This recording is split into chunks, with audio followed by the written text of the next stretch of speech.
The world is running out of time, fossil fuels are depleting, and climate change effects keep on increasing.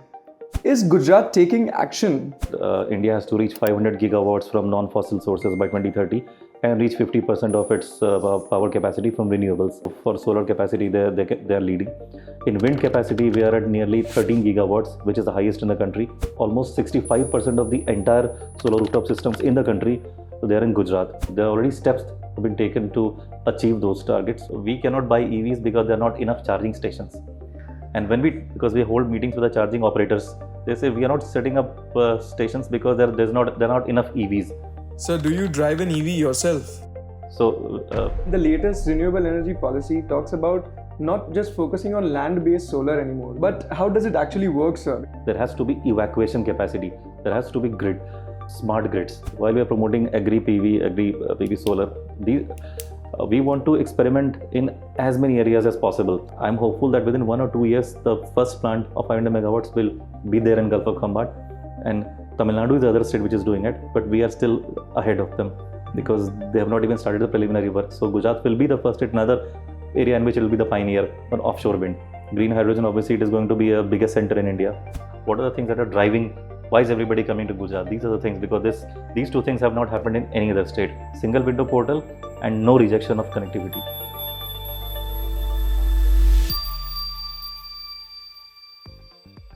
Thank you for joining us today at the Secretariat. We have with us Mr. Ajay Prakash, who is the director at Gujarat Energy Development Agency, also known as GEDA.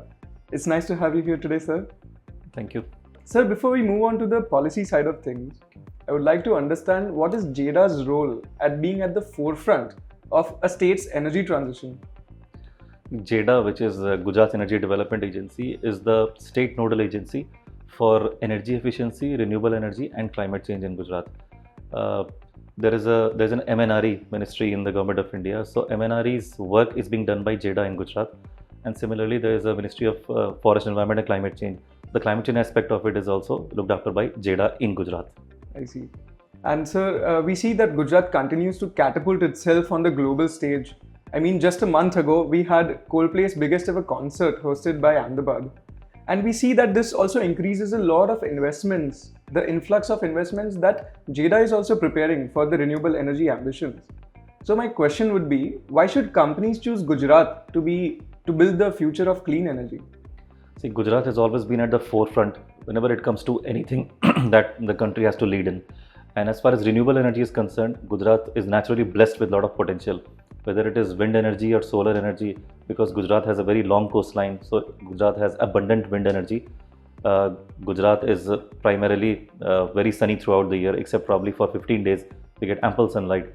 So solar energy and wind energy, this is the only state where both of them are found in abundance.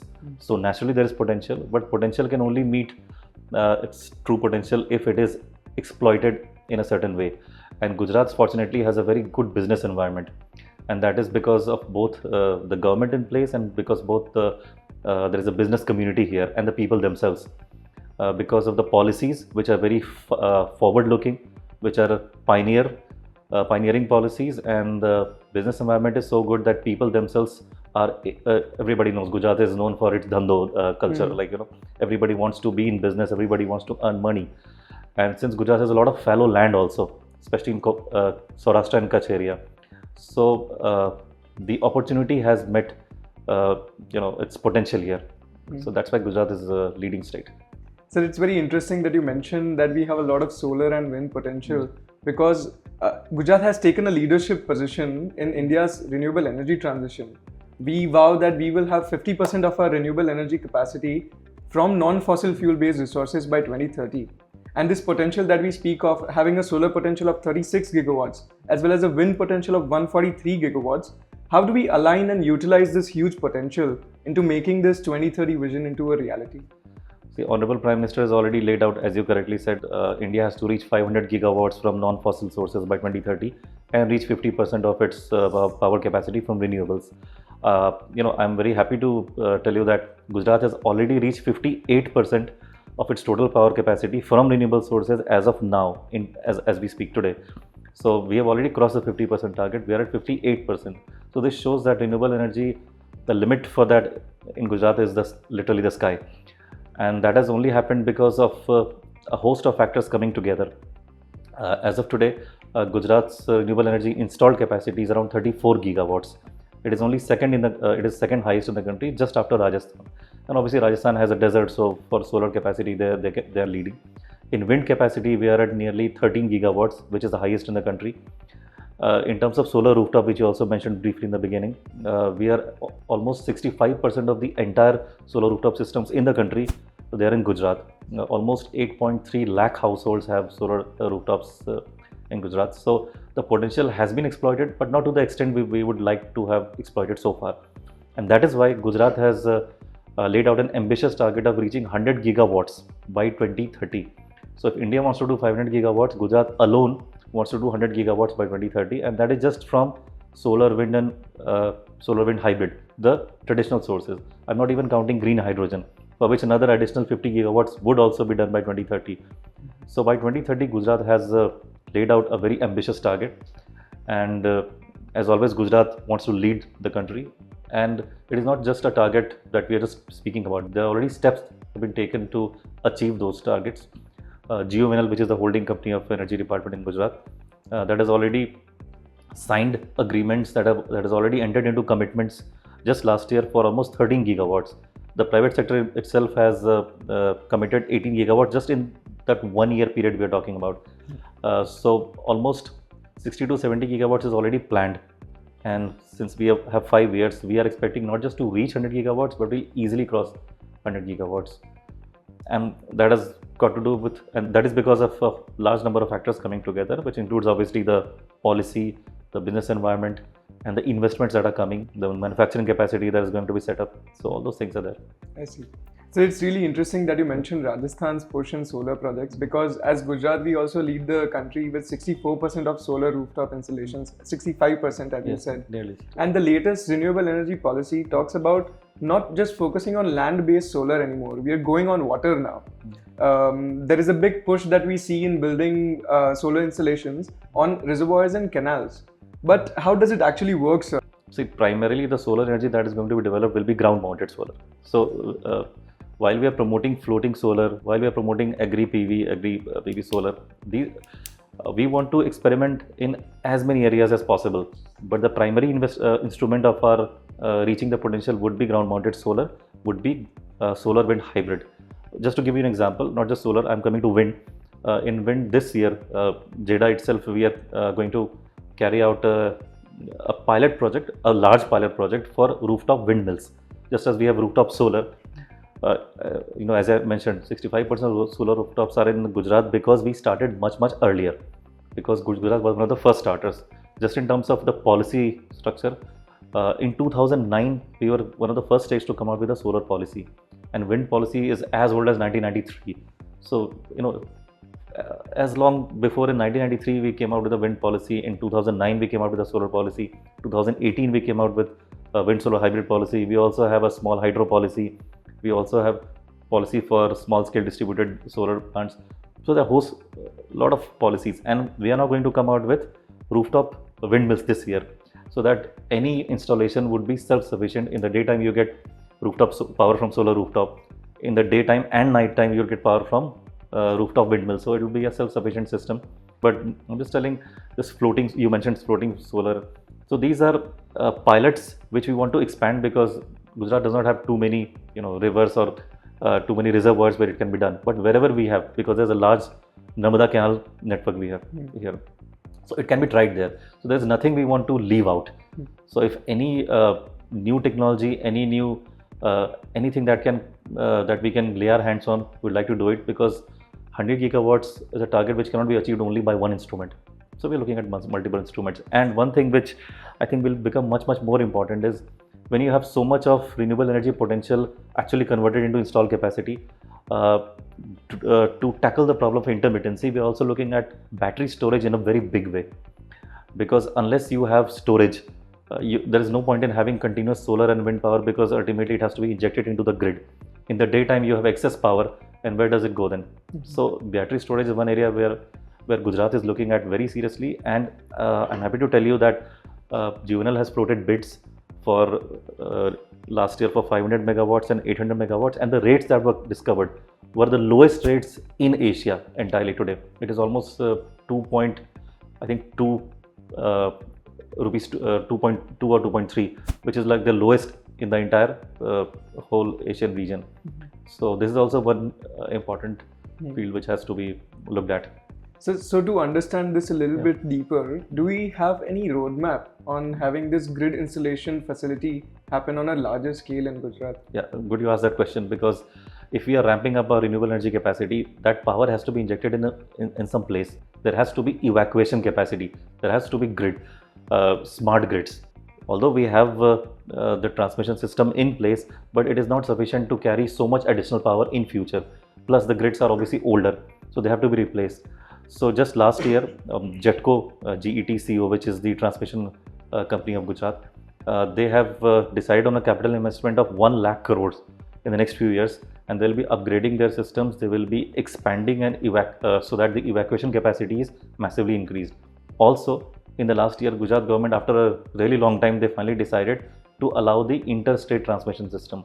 Earlier, power that was produced in Gujarat could not be sold outside Gujarat. So now the power can be evacuated to any place in the country. Obviously, this also has to factor in regulations of other states, but at least this is allowed now. So you can produce power in Gujarat. Basically, potential is there. You can exploit the potential. Gujarat does not need so much additional power. So you can sell it to other states. So we are creating a market so that the entire business community comes and makes this place where they want to do business and export. They also earn, government also benefits, and the potential is exploited. And sir, when we utilize, as you mentioned earlier, that solar and wind working in tandem would be the new way of going about it. I would like to understand, how does this compare to traditional ways of making energy, even by solar alone or by wind alone, in terms of, let's say, cost efficiency? So when you set up a windmill, it requires a large area. So the area that remains, because the windmill is on top, but you cannot put anything on the bottom, because you have to maintain a falling distance. You have to maintain some distance for the mitigation of noise, so that all that area gets wasted, sort of speaking. And then you place separate solar panels somewhere else. So it's not an efficient optimum utilization of land. So what we want to do is use the same land parcel for generating solar as well as wind in the same plot. So that's the idea of just optimizing land efficiency. And talking about land, although there's a lot of land available in Saurashtra area and Kutch, but the land is scattered. There are a lot of issues which were faced by developers in getting the land, because it increases the time required to start a project. So government is also working on the idea of forming a land bank. Land bank is simply, you identify lands that these will be used for renewable energy purposes only. And also the government has also come out with, government as in the revenue department has come out with a resolution that initially earlier the period of buying a land then converting it to non-agriculture would take a long time. Now the period has been reduced to 30 days. In the 30 days, if the government is unable to give you NA permission, which is basically NA, it's called popularly, then it is deemed to be NA. So, two things which could have been really big challenges for development of renewable energy, they have been tackled forthwith. One is the land issue, which in 30 days you get the land which is called deemed NA, and the transmission grid that has to be that is being upgraded. And another thing that has been done, which I would like to tell you from my own side, a lot of developers would, in every state, even here, they would find it very difficult to go to one office to another office. For example, for transmission, for connectivity, you have to go to GETCO. For registration and commissioning, you have to come to GEDA. For signing PP agreements, you have to go to DISCOM. There's a office of charging inspector, as in the CEI office. You have to go for charging certificates. So you have to go to so many places. Last year, what we have done is the entire energy department, all the agencies have come together to form an Akshay Urja portal. It's a single window portal where the developer does not have to go anywhere. He does not have to physically come to office. He does not have to submit any documents physically.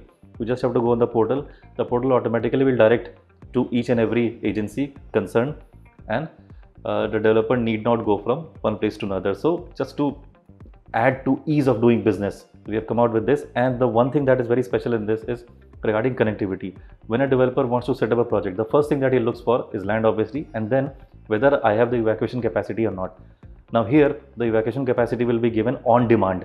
There will be no rejection.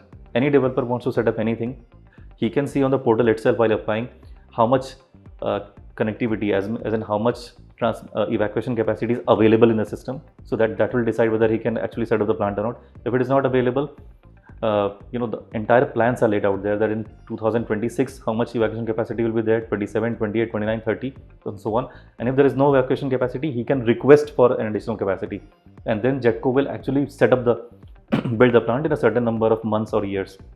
So no rejection of connectivity. So these are the things initially when you ask what are the things that are driving, why is everybody coming to Gujarat? These are the things, because these two things have not happened in any other state. Single window portal and no rejection of connectivity. So I just wanted to highlight these points. That is interesting because, sir, for many years, getting an approval process, it would mean navigating a maze of bureaucracy. But there is an introduction of the single window web system, which promises to make things easier and faster for everybody. So now if things are on one portal, there is an automatic queue. So you know where you are, the land or the connectivity that you have applied for, nobody else can leapfrog you and jump into the system. So it makes things smooth, and the developer only has to look at that one portal. It does not have to look at portals of DISCOMs or CEI or GEDA or GETCO or SLDC or EPD. 6 portals have been merged into one. So recent discussions have highlighted the differences between national adaptation policies and the state adaptation measures of Gujarat. In your execution in GEDA's role, what differences do you see that highlight the most that require to be worked upon on a Gujarat perspective? Gujarat was one of the first states to have actually come out with the state action plan on climate change. There's always been a national action plan on climate change, but very few states had come out with a plan. And Gujarat was the first state to come out with a second revised action plan about 3 or 4 years ago. And that covers 9 areas. So in this second state action plan, we have aligned itself completely to the national policies. So all adaptation mitigation measures that are recommended, it cannot be obviously be made mandatory. So there are 9 sectors. They range from health to water resources to disaster management to obviously energy, and there are 9 sectors completely, and they are completely in line with the national action plan on climate change. So on the basis of those, we move forward, and there is now absolutely no difference between center and state's action plan. So what we are trying to do is now we are going to integrate AI, IoT and big data in decision making. Now how that would be done is obviously a long process, but the easiest example to give would be the stability of the system. There's a transmission grid. If we use AI, we'll know exactly how to allocate our resources more efficiently. If we use AI, we'll be able to predict when the system is going to fail, which equipment is going to fail, or when maintenance is required. To put it very simply, AI can help us in better and faster decision making, even at a consumer level. For example, if you have a meter, I'm trying to talk very simply so that the viewers can understand. If you have a meter in the house, the meter will not just tell you how much bill you have consumed. It will give you inputs. It will give you ideas how to efficiently use your energy, where you can switch off, where you can switch on. So at the consumer level, at the government level, AI will help us in a lot of decision making, which normally government has dated data. On the basis of that, the decisions are taken after discussions. AI will give you real time idea, so that the transmission line is used more efficiently. You can allocate power resources efficiently. So maybe I did not answer your question, but I just wanted to bring in AI because we are going to use it, because we already hired consultants to do that, to suggest how we can integrate it entirely. And one of the main things that we'll do is, because energy resources are distributed energy resources. So there is solar, there is wind, there is fossil fuels, there is everything.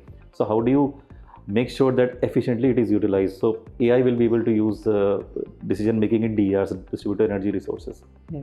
And as you mentioned, sir, AI and technology are taking the center stage right now. We see states like Andhra Pradesh pronounce their big plans of having big data city centers. And Gujarat will also join in line to have their own digital revolution. All of this demands an increase in energy. And my question would be, how does GEDA want to ensure that the energy supply that this demands is made through sustainable forms of energy supplies? See, ultimately, the whole idea is to have energy from sustainable sources. If we do anything, for example, just to digress a little, if we are manufacturing electric vehicles, because that is also one thing which GEDA does. We are into electric vehicles. So if EVs are being manufactured, EVs obviously they use clean energy because they use electricity, they use lithium ion batteries, but the manufacturing process also has to be clean. It has to use renewable energy to produce those things. So similarly, any activity that is being done, for example, green hydrogen which is going to be made, it has to be made through renewable energy. So renewable energy's injection into the system and uh, integrating it with all the manufacturing aspects so that from end to end RE is used. That is what GEDA's aim is. And obviously GEDA we are only into registration and commissioning, so we can only give a guideline, but ultimately all that has to be done by the private investors.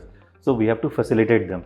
We have to make sure that they get land easily, they get connectivity easily, and investments have to be done by the private sector. So we have laid out a roadmap.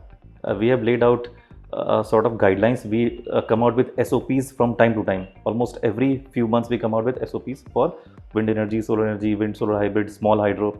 Right now there are discussions going on for pump storage hydro, for which pump storage projects, 59 sites have been identified, and they're going to bids are going to be there very soon. This is also sort of renewable energy, not sort of, this is actually renewable energy. This is going to also be one of the future things that we are doing.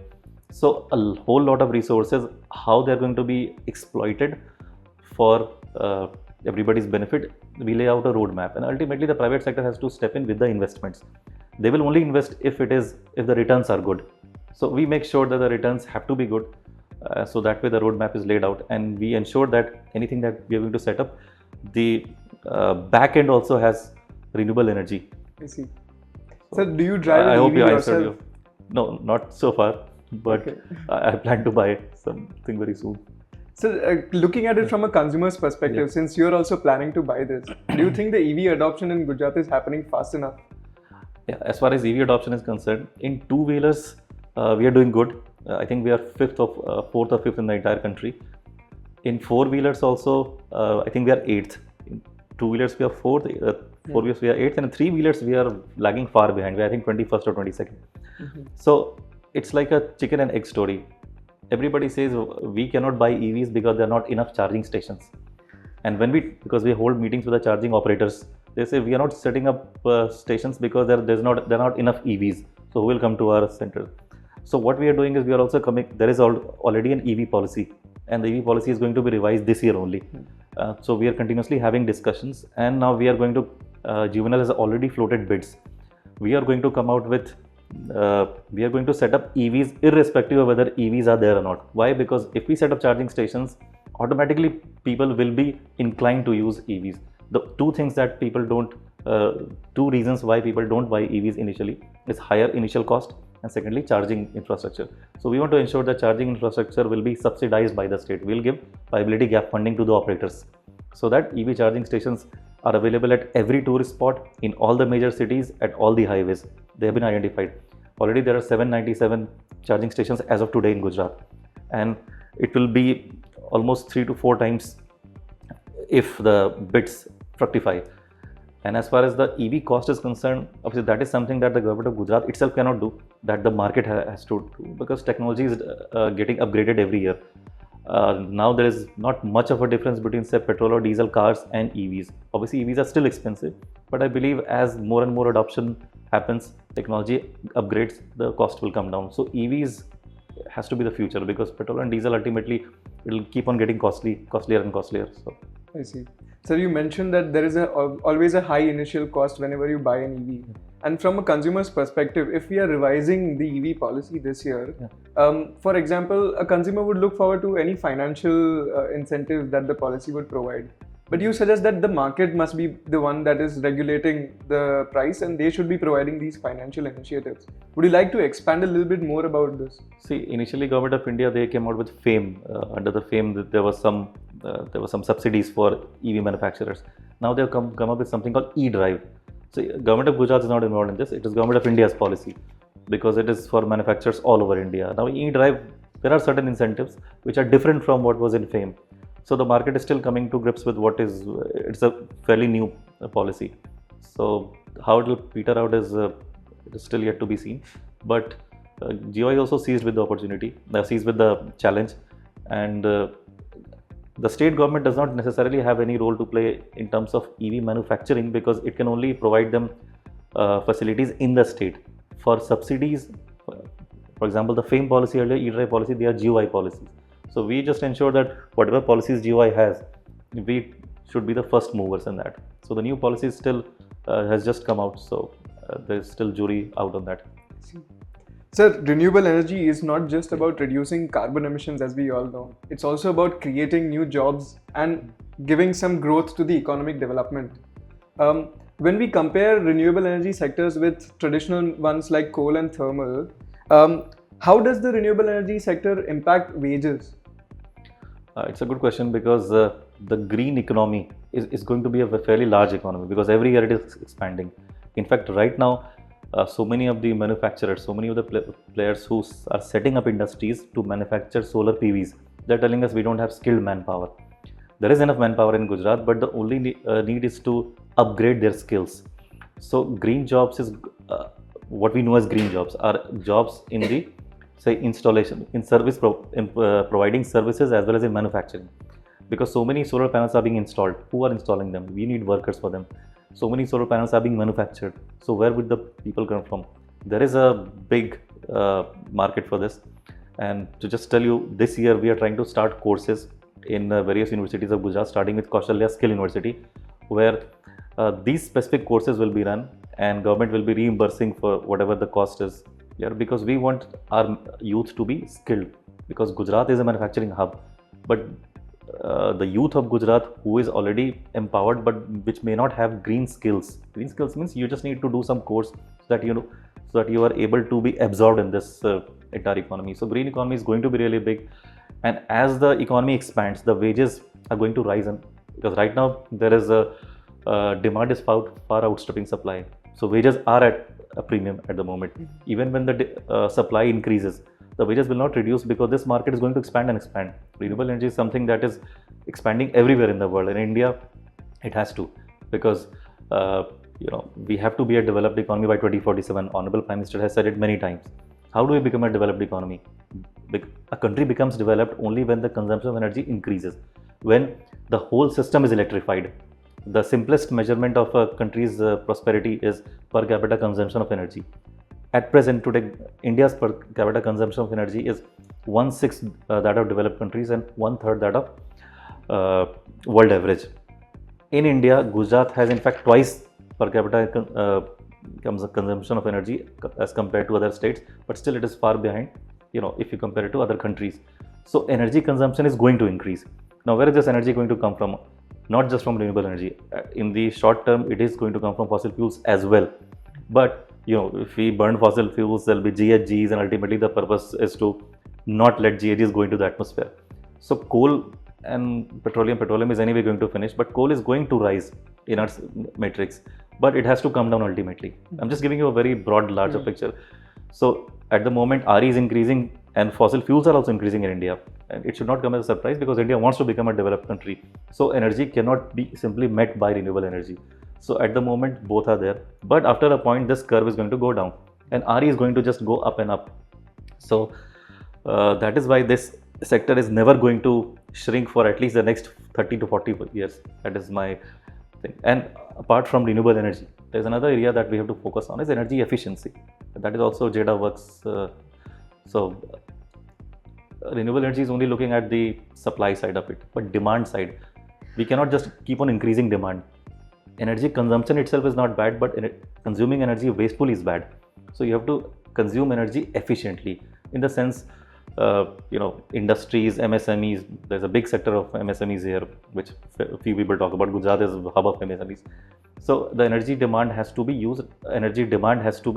optimized, in the sense that use the same amount of energy for producing the more amount of goods, rather than, so we are also working in that sector to ensure that energy efficient equipments are being used by the industries. And there's also a PAT scheme we run, performance achieved trade. And we are also trying to work with Juvenile to ensure that diesel pumps in agriculture are replaced by solar pumps in fisheries and agriculture. Basically solarization in transport, obviously electrification of the entire fleet. So in buildings, every building has to be green building. there has to be, there is a building code on which we are working. So there are a lot of things in energy efficiency also, because that is one area which people don't focus on, because renewable energy you can see, it's very tangible. I can set up a plant in 6 months, I can see so much power is injected into the system. Energy efficiency is not something which people like to talk about, because you can't see it, because I am conserving my energy, I'm using energy more efficiently, it is benefiting me, my bills are reduced, but it is not something that is very flashy. So energy efficiency generally is really talked about, but in the last COP itself, the leaders decided that we are going to ramp up our renewable energy by 3 times, energy efficiency by twice. So energy efficiency is also a very major concept, because this is one area which people forget, which is also an equally important component when it comes to climate change, environment and all these things. Sir, you also mentioned that the energy efficiency will be much better regulated with AI integration. Yes. So this AI integration, what are the different sectors, businesses and different arenas, for example, that will heavily change based on this AI integration? See, I'll first tell you what we are doing in energy efficiency and how AI, then I'll tell you how AI can be used in that. AI simply, you use AI in any system, what it does is makes things more efficient.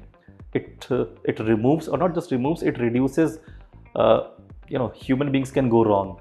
Our analysis, our data is time taking. AI does it instantly, and AI does it with all the facts available to it instantly. So AI makes things far, far more efficient than we would do normally. That is the only thing that AI really does, to put it very simply.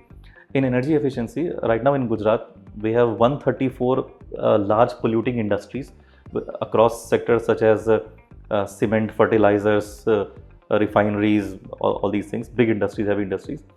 So there are 134 industries spread across 13 sectors that we are monitoring for PAT scheme. There is a PAT scheme run by Bureau of Energy Efficiency.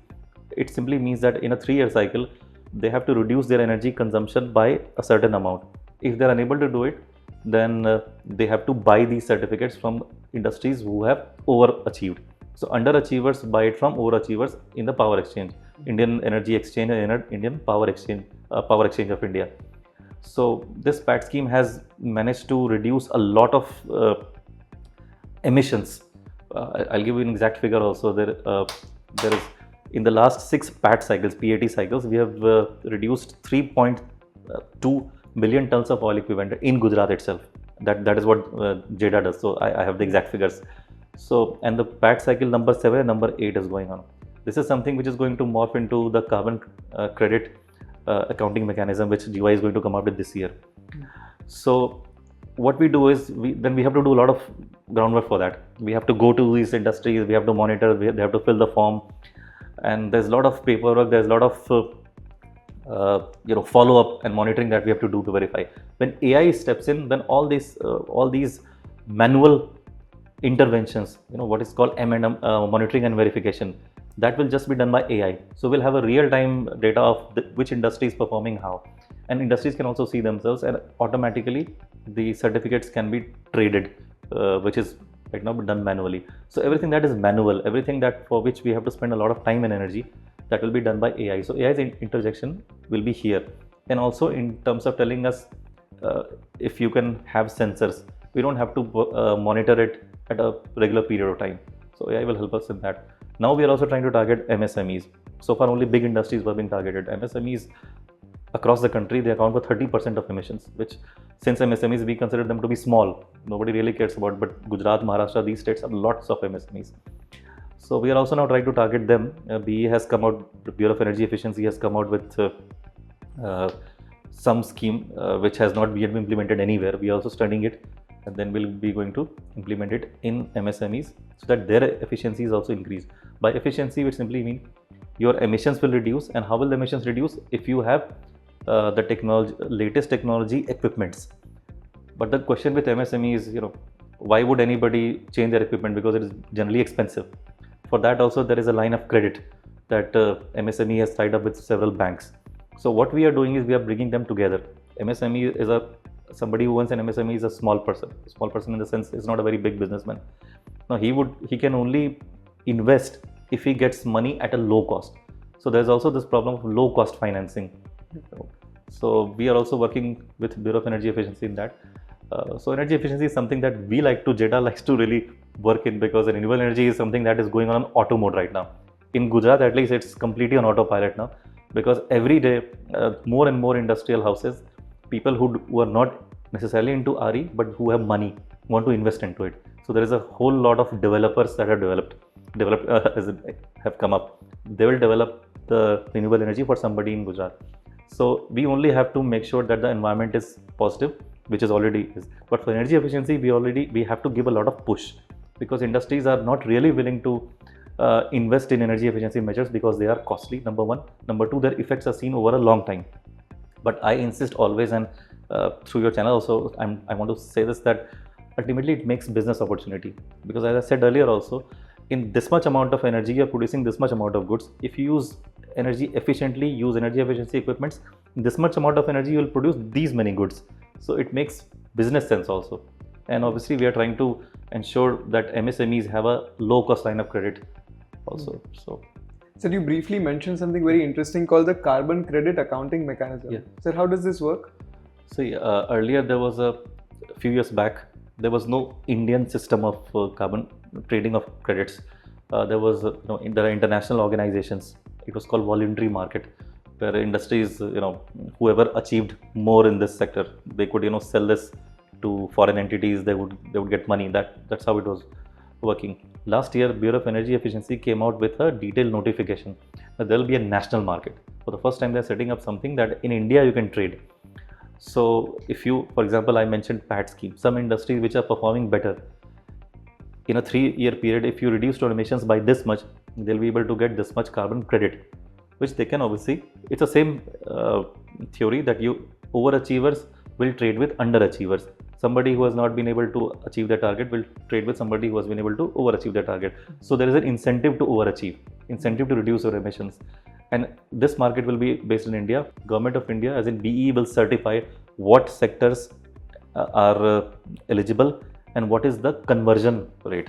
And obviously the price has to be set. So all these things are being worked, the details are being worked out, but the overall mechanism has been has been clearly spelled last year in a notification. So it's a market in India for Indians, for Indian entities. Sir, any new subtopics in renewable energy that excite you the most? Everybody is talking about, which few people understand, is green hydrogen.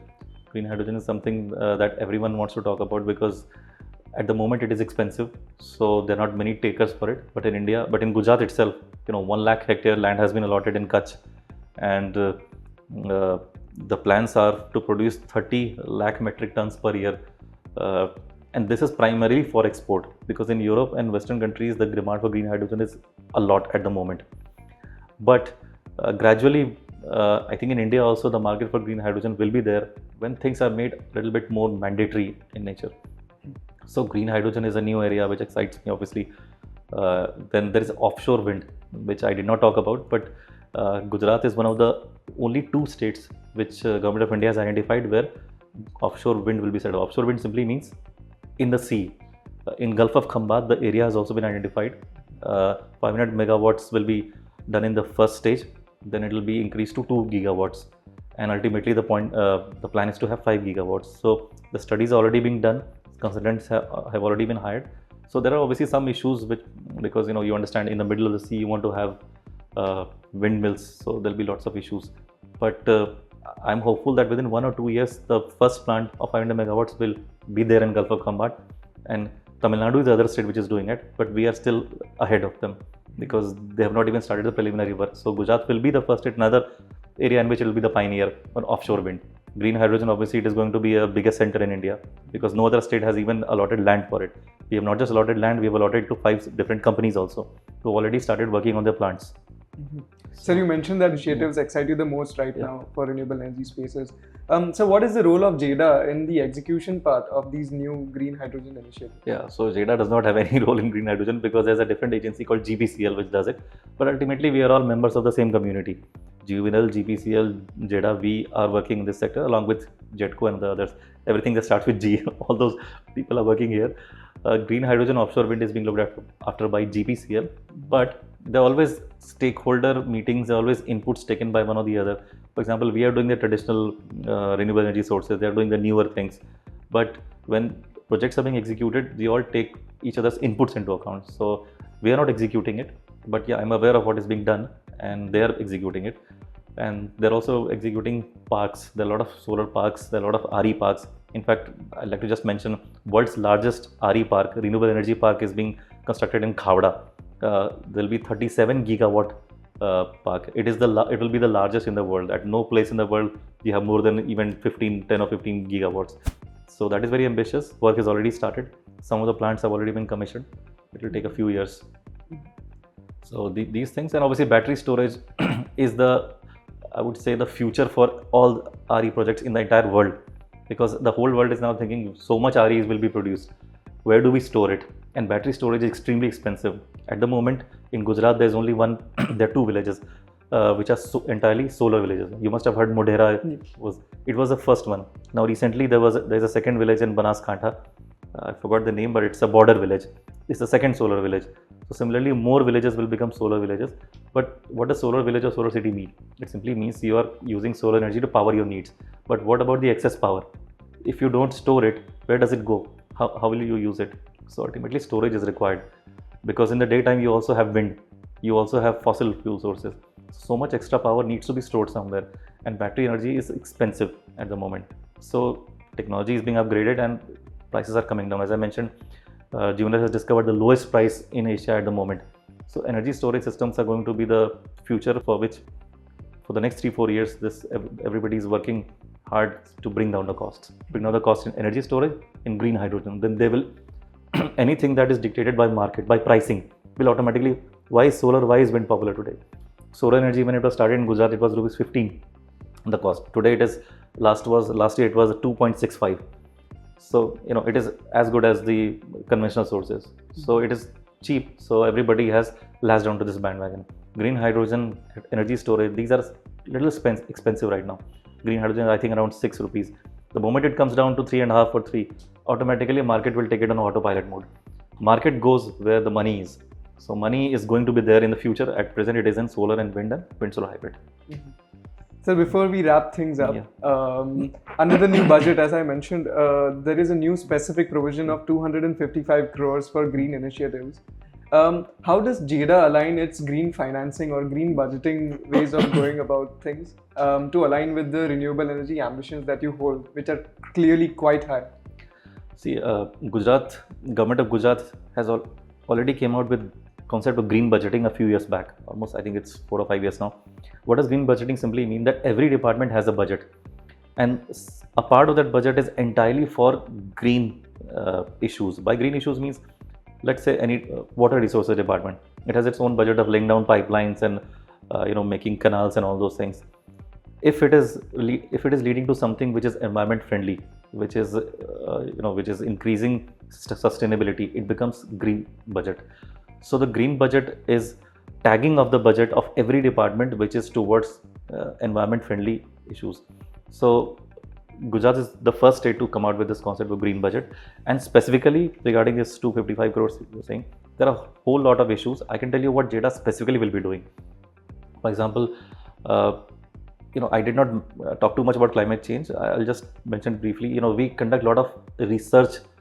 We conduct a lot of impact studies. Ultimately, all these things that we are doing, somebody needs to back it up with research.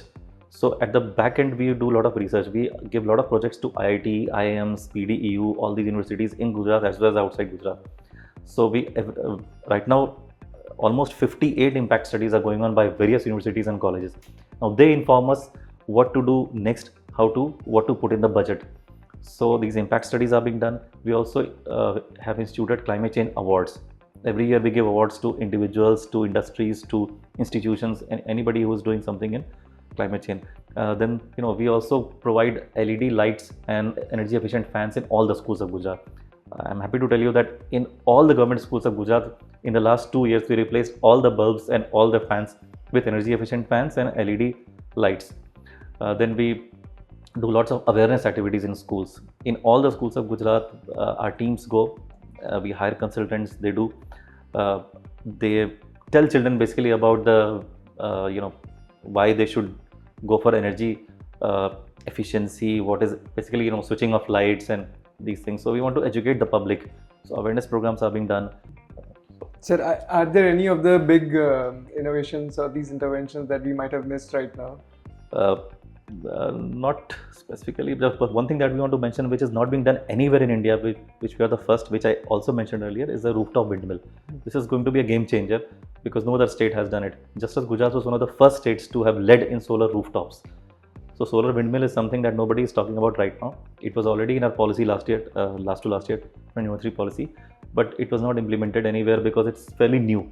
So we have tied up with lots of international agencies also to tell us what kind of equipment can be used, what kind of windmills can be used, which are the most efficient, which generate the most power, and which also whose technology is such that it will not be adversely impact the birds and there will be no environmental issues also.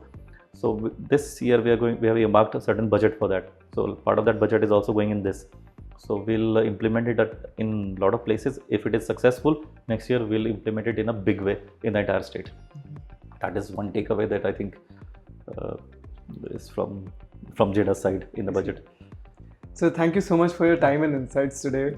We had quite a fruitful conversation, also learning how the renewable energy space of Gujarat has a strong integration between policy, governance, markets and academia that you just provided. If you are a policymaker, if you are an investor or a citizen, renewable energy affects you. So if you want to get involved or learn more about this, you can visit the GEDA website and follow us on all of our socials. Thank you so much for joining us today. Thank you, sir. Thank you very much.